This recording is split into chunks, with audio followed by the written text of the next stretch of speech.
શ્રી ગણેશાય નમઃ.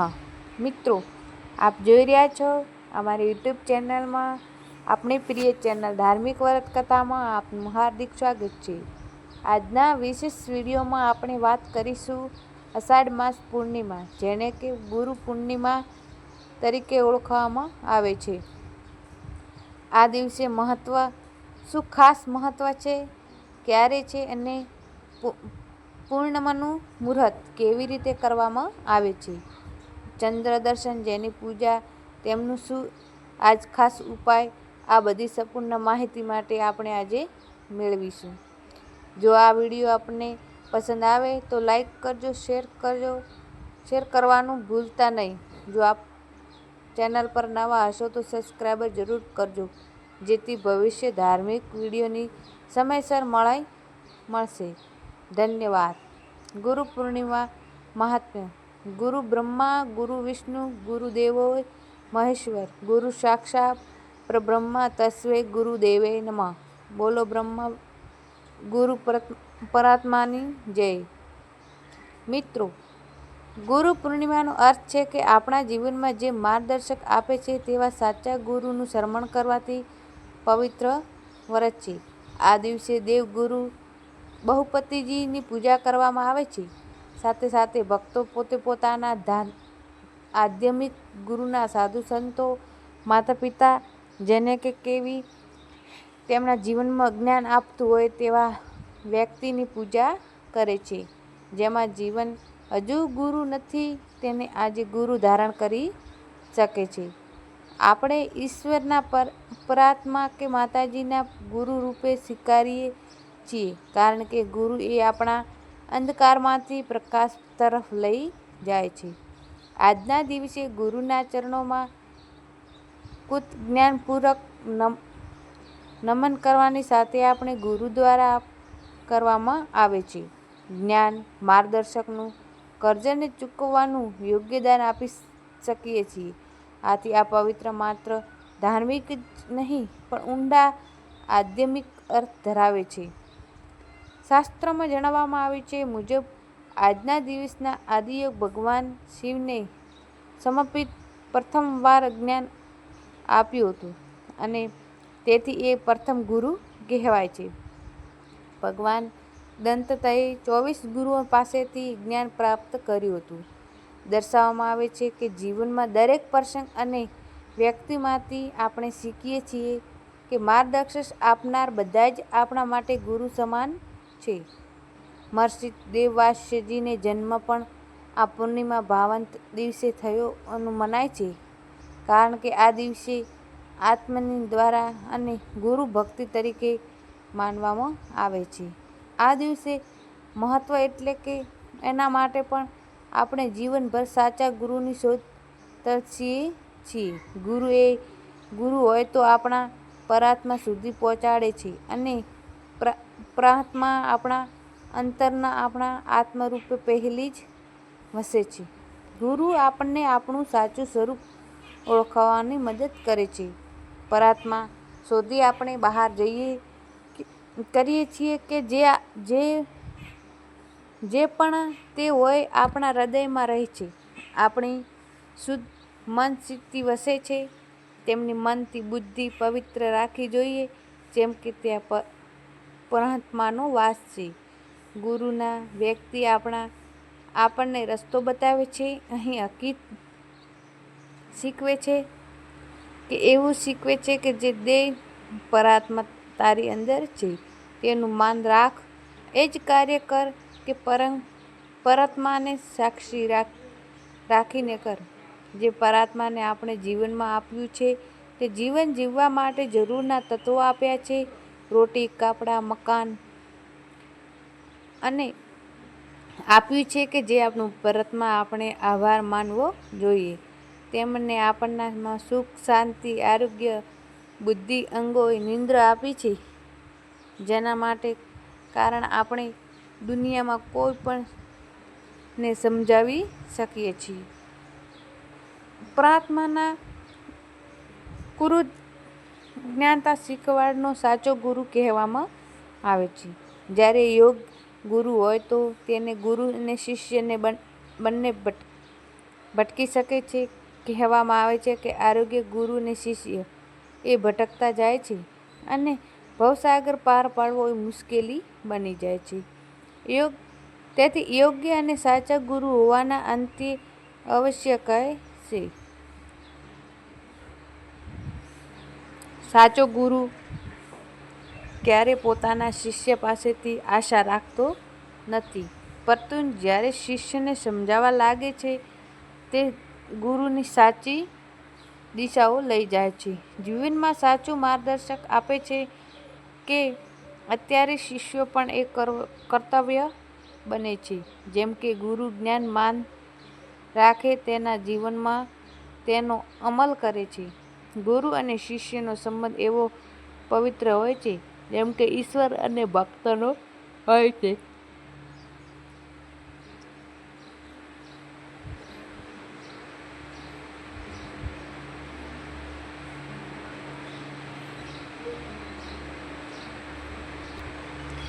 શિષ્ય ગુરુ પાસેથી જ્ઞાન પ્રાપ્ત કરે છે અને પ્રતિક આદરપૂર્વક કઈ રીતે દક્ષિણા અર્પિત કરે છે.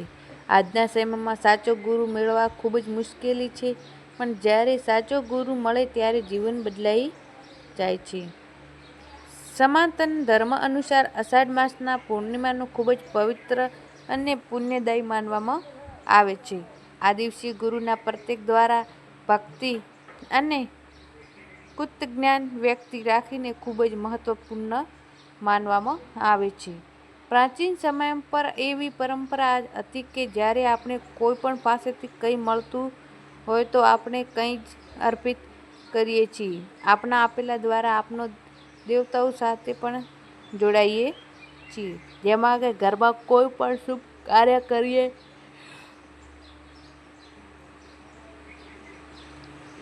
ત્યારે યજ્ઞ કરીએ છીએ અને દેવતાઓને સમર્પિત હોય છે. આપણે કુળ દેવતાઓને કુળદેવીઓને પણ પૂજા કરીએ છીએ જેથી આપના આશીર્વાદ આપણને મળે.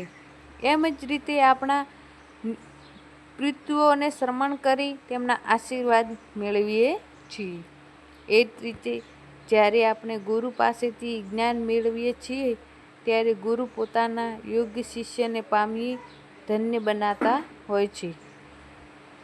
આજે ગુરુની પૂજા અર્ચના કરવામાં આવે છે. આ દિવસ ગુરુની આરાધના માટે શ્રેષ્ઠ છે, કારણ કે ગુરુ જીવનમાં જ્ઞાન, શાંતિ અને પ્રત્યેક દિશા બતાવે છે. હવે આપણે જાણીશું ગુરુ પૂર્ણિમા તિથિ અને ચંદ્ર દર્શનના સમય વિશે. જે હિન્દુ પંચાંગ મુજબ ગુરુ પૂર્ણિમાની તિથિ શરૂ થાય છે 9 મે 10 જુલાઈ મધ્યમ રાત્રિ લગભગ 1:30 વાગ્યે પૂર્ણ થાય છે.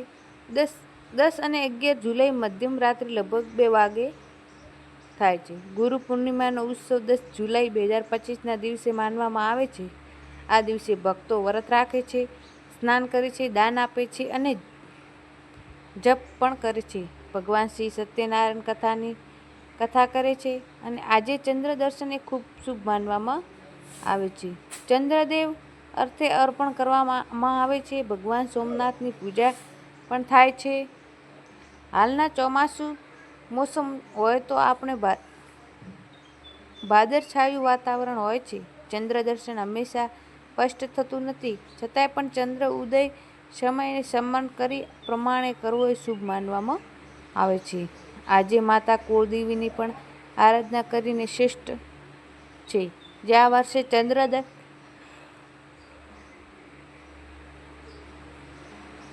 દર્શન અંદાજિત સમય રાત્રે આશરે 7:15 વાગે ગામ કે શહેર અનુસારનો ફરક હોઈ શકે છે.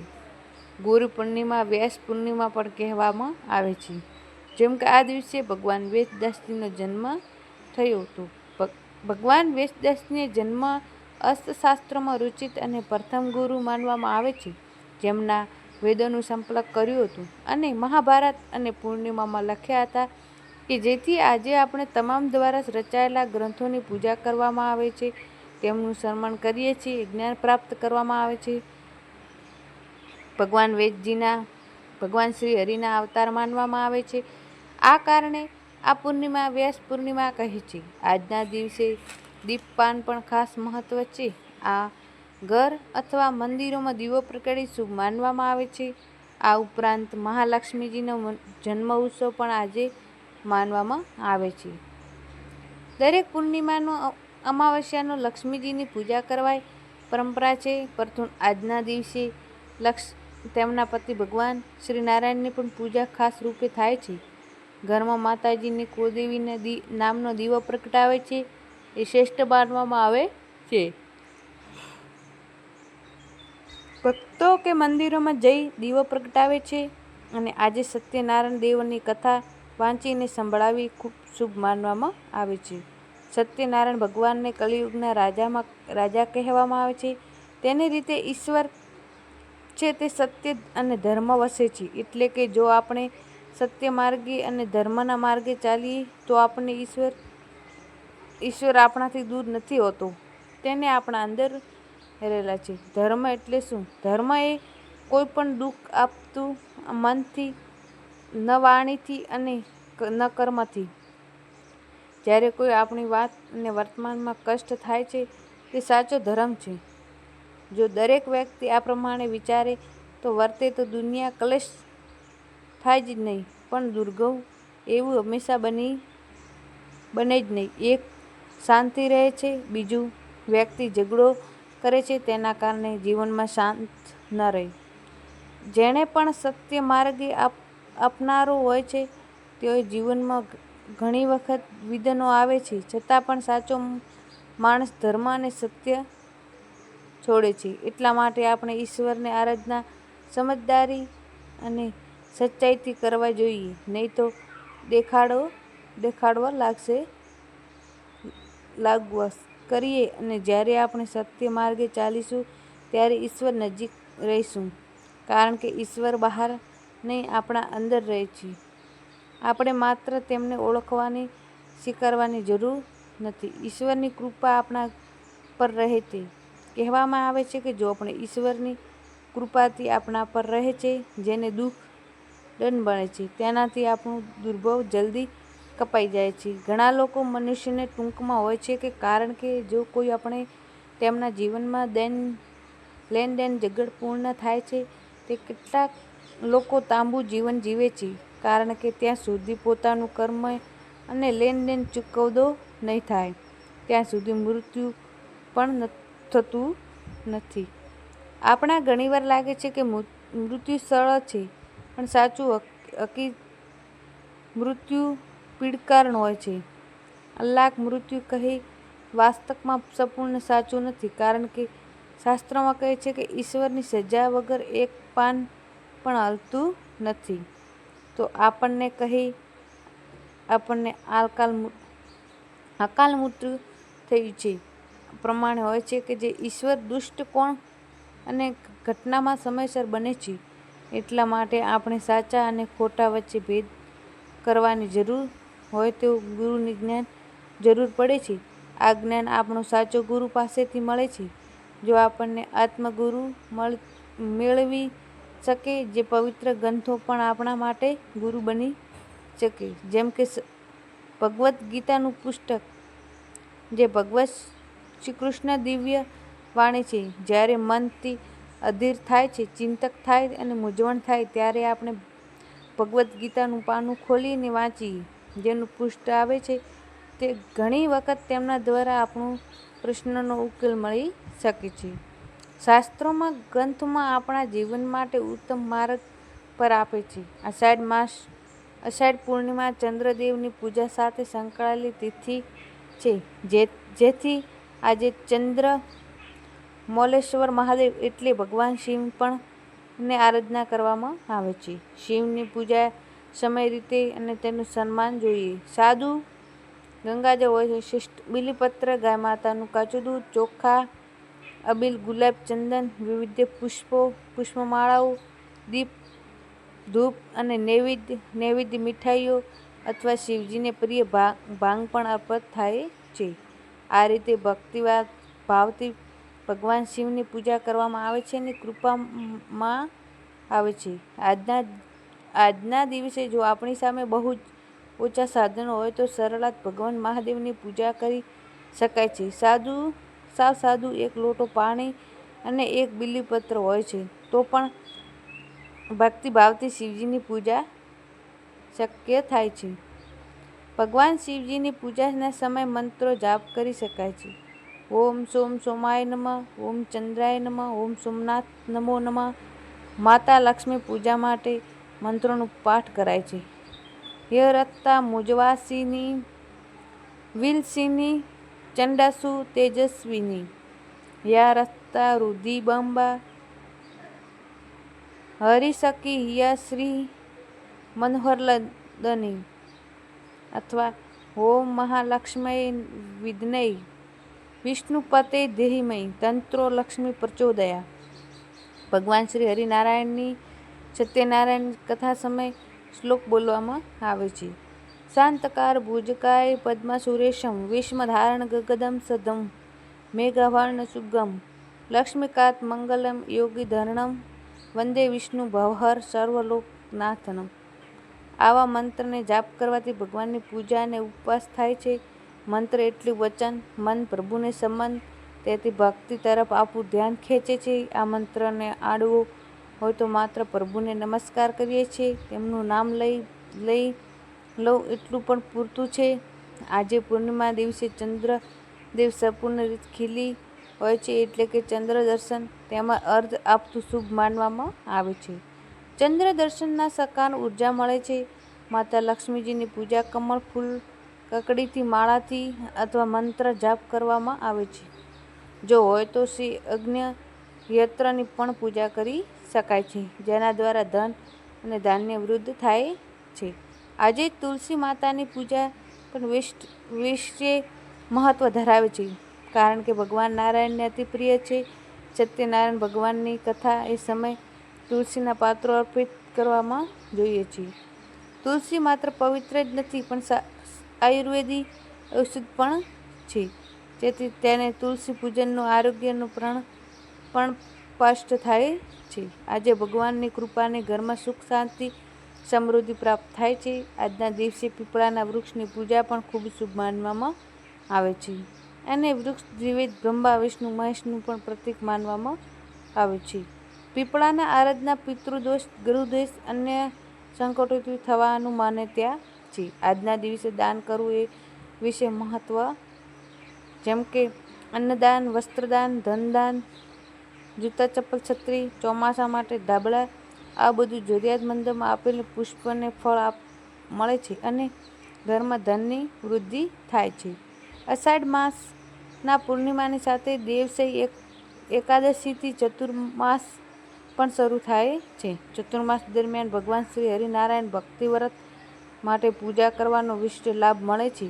ઈશ્વરની કૃપા પ્રાપ્ત માટે ચતુર્માસ દરમિયાન ભક્તોને વ્રત, જપ, તપ, ઉપવાસ, દાન પુણ્ય ઈશ્વરની પ્રાપ્ત કરવા માટે ચતુર્માસ દરમિયાન ભક્તોને વ્રત, જપ, તપ, ઉપવાસ, દાન પુણ્ય કરે છે. આ સમયે કરેલું દાન પાવન કાર્ય હજાકર પુણ્ય આપે છે. ગાય માતાની સેવા કરવી અને તેમનું ભોજન આપવું અને ખૂબ મહત્વ ધરાવે છે, કારણ કે ગાય માતા ભગવાન શ્રી કૃષ્ણને ખૂબ પ્રિય છે. એવી રીતે બળદ પણ પૂજાય છે, કારણ કે ભગવાન શિવનું વાહન છે. આ ચતુર્માસના હર શિવજી બનેલી પૂજા તેની વાહનો પણ સેવા પૂજા કરવી જોઈએ. આ માટે આપણે તેમના માટે ખાસ ખોરાક બનાવવો, ભોજન અર્પણ કરવું શ્રેષ્ઠ કાર્ય માનવામાં આવે છે. યાદ રાખજો કે સર્વ કર્તવ્ય છે અને ઉપાય નહીં. પ્રત્યેક જીવ અને દયા રાખવી, પશુ પક્ષીઓને દાણા અને પાણીની વ્યવસ્થા કરવી એ આપણી માનવતાની ફરજ છે. જીવનમાં આપેલા દરેક કંઈક ઋણ ધરાવતા હોઈએ છીએ. કરજ ચૂકવી દીધું હોય તેમને અંતે શાંતિ જીવન વિદાય લઈ શકાય છે. આ રીતે અષાઢ માસ પૂર્ણિમા એ ખૂબ મહત્વ છે. મિત્રો, મને આશા હશે કે તમને વિડીયો પસંદ આવ્યો હશે. ગુરુ પૂર્ણિમા આપ સૌ ભક્તોને હાર્દિક શુભેચ્છાઓ. કબીરદાસની ગુરુ મહિમા વિશે કહ્યું છે કે ગુરુ ગોવિંદા દેનો ખડે કાકુ લાગુ પાય બિલહાર ગુરુ આપનાર ગોવિંદ દિયો બતાય. અર્થ છે કે જ્યારે ગુરુ અને ભગવાન બંને એક સાથે સામે ઊભા હોય ત્યારે પહેલાં તમે ગુરુના ચરણમાં પણ, કારણ કે ગુરુ એ જ મને ભગવાન સુધી પહોંચાડે છે. એટલે કે ગુરુની મહિમા ભગવાન પરથી ઉપર છે. જ્યારે સાચો ગુરુ મળે છે ત્યારે ભાવસાગર પાર થાય છે અને ગુરુ વિના જ્ઞાન મળતું નથી અને સાધન વિના સિદ્ધ પ્રાપ્ત થતી નથી. એટલા માટે અંતે કહેવામાં આવ્યું છે કે બોલો ગુરુદેવની જય, પરાત્માની જય. મિત્રો, આપ સૌને સાંભળવા માટે ખૂબ ખૂબ આભાર આપના. મારા તરફથી જય શ્રી કૃષ્ણ. રાધે રાધે.